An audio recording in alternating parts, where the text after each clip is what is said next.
지구상에서는 간혹 희귀한 자연현상이 발생하고 있습니다. 이 세계가 변화무쌍하면서도 아름다운 곳이라는 사실을 우리는 자주 망각하지만 우리가 평범한 일상생활을 보내는 동안 주변에서는 놀라운 일이 일어나고 있습니다. 여러분 안녕하세요. 자연의 창조성에는 한계가 없습니다. 자연현상 속에서는 신비롭고도 놀라운 사실들이 가득한데요. 이번에는 죽기 전에 한 번쯤은 보고 싶은 7개의 근사한 자연현상에 대해서 알아보겠습니다.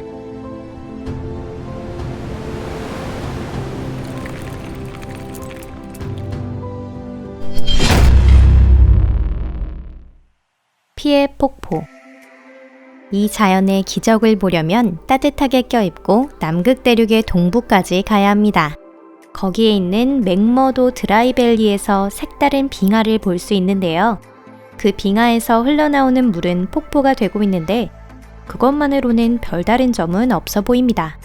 하지만 여기서 보이는 물은 마치 혈액 같은 붉은색을 띠고 있습니다. 이 불가사의한 자연현상을 발견한 것은 호주의 지질학자인 토머스 그리피스 테일러로 1911년의 일이었는데요. 그로 인해 이 빙하에는 테일러 빙하라는 이름이 붙어 있습니다. 테일러 빙하는 전체적으로 보면 겉에 불과합니다. 빙하 아래 400m 깊이의 심연에는 호수가 자리 잡고 있습니다. 이 호수는 100만 년도 더 전에 오목한 지형이 바닷물 밑에 가라앉아 생겨난 것인데요. 시간이 지나 바닷물이 빠지면서 염호만 남겨졌습니다. 호수는 염분 농도가 높기 때문에 수온이 영하 10도가 되어도 얼지 않고 두꺼운 얼음 아래의 호수는 액체 그대로입니다. 당초 폭포의 붉은색은 붉은 해초 때문인 것으로 생각했지만 조사에 의해 조류의 식생은 없는 것으로 나타났습니다. 발견된 것은 현기성 세균으로 이 세균의 활동으로 산화철이 생성되고 그것이 물을 붉게 물들이고 있다는 사실이 밝혀졌습니다. 바닥에 가라앉은 숲. 1911년 카자흐스탄 알마티주에서는 촌개민 지진의 영향으로 쿵고이 아라트 산맥의 계곡 평지와 연결된 부분이 막히게 됩니다. 계곡은 댐과 같은 모양으로 골짜기에 서서히 물이 고이기 시작했는데요. 이윽고 수위가 차오르자 자라고 있던 모든 식물은 수몰됐습니다. 물 밑에는 수령 100년의 나무도 가라앉아 있습니다. 이렇게 해서 오늘날 카인디 호수가 생겼습니다. 카인디 호수는 해발 1600m 높이에 위치해 있는데요. 덕분에 호수의 수온은 여름에도 5, 6도를 넘지 않습니다. 그래서 물에 가라앉아 있는 부분은 아주 이상적인 상태로 유지되었죠. 또 하나의 특색이라고 할 수 있는 부분이 바로 이 호수의 색깔인데요. 떨어진 곳에서 보면 호수는 예쁜 청록색을 띠고 있습니다. 이것은 바닥에 있는 광물 석회 때문이에요. 하지만 가까이서 보면 푸른 색깔은 보이지 않고 송어떼가 헤엄치는 맑고 아름다운 호수의 바닥을 볼 수 있습니다. 대규모 방류는 1930년대에 행해졌습니다. 현재 호수와 그곳에 가라앉은 숲은 국립공원으로 지정되어 있다네요. 거대 크리스탈 동굴. 무대는 멕시코로 이동합니다. 2010년 광부였던 산체스 형제는 치와와주 나이카 광산에서 터널을 팠는데요. 그런데 작업이 도중에 중단되고 맙니다. 그곳에 동굴이 있었고 거기서 거대한 셀레나이트 결정이 발견되었기 때문이죠. 셀레나이트는 투명 석고라고도 불리는 석고의 일종입니다. 발견된 결정은 모두 매우 컸고 몇 톤이나 되는 무게가 나갔는데요. 가장 큰 것의 치수는 4에 11m였고 무게는 55톤이었습니다. 이 동굴의 특색은 결정의 크기만이 아닙니다. 동굴 내부의 온도는 항상 56도 안팎이고 습도는 90%를 넘습니다. 그러니 오랜 시간 결정을 바라보고 있을 수는 없겠죠. 특별한 장비를 갖추고 있어도 20분 후에는 사람의 폐에서 액화가 시작되어 콘덴세이트가 생성되고 생명이 위험해집니다. 하지만 결정이 성장하기엔 최적의 환경이죠. 결정은 몇십만 년 동안 동굴 아래에 있는 마그마에 의해 길러졌습니다. 셀레나이트뿐만 아니라 동굴에서는 아연, 납, 은이 나오기도 했는데요. 결정을 연구하거나 광물을 채굴할 목적으로 동굴 내부의 물은 항상 펌프로 올리고 있습니다. 그렇지 않으면 동굴은 물로 가득 차게 됩니다. 그래서 연구자들은 쉴 새 없이 일해야만 합니다. 결정은 바람이나 공기의 반응에 쉽게 변질됩니다. 몇십만 년이나 걸려 만들어진 것이 깨지는 것을 원치 않을 테니 말이죠. 분홍색 호수. 미들섬은 호주 남서부에 위치해 있습니다. 이 섬에 1802년 영국의 탐험가인 매튜 플린다스가 발견한 힐리어라 불리는 아름다운 호수가 있는데요. 색이 분홍색을 띠고 있으니 쉽게 눈에 띄지 않을 리가 없습니다. 이 호수는 플린다스의 눈길을 사로잡았어요. 그는 그 외에도 호수의 염분 농도가 높고 포화용액으로 되어 있다는 점에도 관심을 가졌습니다. 이 높은 염분 농도로 인해 호수의 발견으로부터 1세기가 지난 후 제염업이 시행되었습니다. 하지만 염분이 쌓이지 않아 불과 몇 년 만에 폐쇄하게 되는데요. 당초 연구자는 호수가 분홍색인 것은 염분에 의한 것이라고 생각했습니다.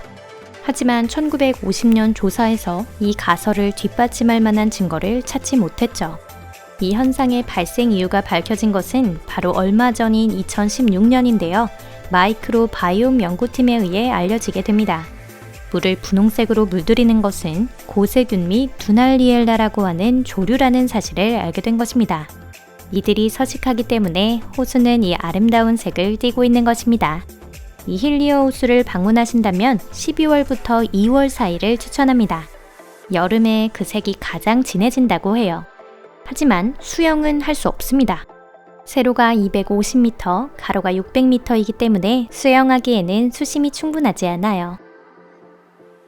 호수의 얼음에 갇힌 기포. 다음으로 보여드릴 자연현상은 인간과 자연, 양측의 손에 의해 완성된 것입니다. 그것은 1972년 캐나다 엘버타주에서 담수 호수가 만들어진 것에서 비롯되는데요. 바로 아브라함 호수입니다. 시간이 지나면서 바닥에는 식물이 자라났고 겨울 동안에도 계속 메탄가스를 내뿜고 있습니다. 다만 이 메탄가스가 수면까지는 이르러도 물 밖에는 나가지 못한 채 두꺼운 얼음 밑에 갇혀 기포가 됩니다. 기포가 갇히는 깊이는 크기에 따라 나뉘는데요. 이렇게 호수 속에 훌륭한 그림이 그려지는 것입니다. 또 표면의 얼음이 투명하기 때문에 아름다운 장관을 보면서 동시에 오금이 저리는 느낌도 함께 받을 수 있어요. 오금이 저린다라는 건 단순한 비유가 아니에요. 호수의 면적이 54평방킬로미터인데요. 영하 30도의 최저기온을 기록하는 한편 호수 표면의 얼음에는 금이 가 있습니다. 그러니 해안에서 조금 떨어진 곳에 가보고 싶다면 안전대책을 잘 세우고 가시길 바랄게요. 거미줄 나무. 다음은 9년 전에 파키스탄에서 일어난 기묘한 자연현상입니다. 2011년 봄, 파키스탄 신드 지방에서 수위가 크게 올랐는데요. 과거 80년간 최대의 피해를 입힌 홍수가 발생한 것입니다. 많은 사람들이 이 사건으로 고통을 받았습니다. 그리고 그것은 벌레들에게도 마찬가지였죠. 파키스탄에는 거미가 많이 서식했는데 이들은 높은 곳으로 거처를 옮겨야 했어요. 모두 나무 위로 이동한 것입니다. 이로 인해 나무의 가지나 잎이 완전히 거미줄로 덮이게 되었고요. 거미줄은 지나치게 두꺼운 나머지 한 치 앞도 보이지 않을 정도랍니다. 죽은 듯 조용한 수면을 배경으로 그런 나무들이 모여있는 광경은 아주 소름 끼치는 분위기를 연출합니다. 이렇게 거미줄로 가득한 것은 나무에게 좋지 않은데요. 하지만 인간에게는 좋은 일도 있었답니다. 나무에 붙은 거미줄이 말라리아를 옮기는 모기를 잡는데 무척 뛰어난 장치가 되어주었기 때문이죠. 이후 주변 지역에서 말라리아의 환자가 줄었다고 합니다. 거울 염전. 볼리비아 여행을 계획하신 분이라면 우유니 소금 호수에 꼭 들러보고 싶을 텐데요. 우유니 소금 호수는 알티플라노 고원의 남쪽 우유니라는 도시 근처에 있습니다. 약 4만 년 전에는 1만 2천 평방킬로미터의 소금 평야 대신 호수가 있었는데요. 시간이 지나며 호수가 마르고 세계 최대의 소금 사막이 된 것입니다. 재미있는 점은 우기가 되면 굳은 염전 위에 얇은 물의 층이 고이는 것입니다. 하얀 염전은 온통 거울 같은 바닥이 됩니다. 이 현상을 볼 수 있는 볼리비아의 우기는 1월부터 2월 사이니까요. 거울 같은 우유니의 소금 호수를 보지 못하더라도 실망하지는 마세요. 거울 현상이 나타나지 않더라도 이 광대한 소금의 대지에는 신금을 울리는 아름다움이 있으니까요. 이번 영상은 여기까지입니다. 시청해주셔서 감사합니다. 물론 이번에 소개한 것 외에도 이런 자연현상은 전 세계에 무수히 존재합니다. 아주 아름다운 것도 있는 반면 무섭고 소름 끼치는 것들도 있습니다. 이번 주제는 어떠셨나요? 만약 마음에 드셨다면 다음에도 이어서 소개해드리도록 할게요. 여러분의 댓글을 기다리고 있습니다. 그럼 다음 영상에서 뵐게요. 안녕히 계세요.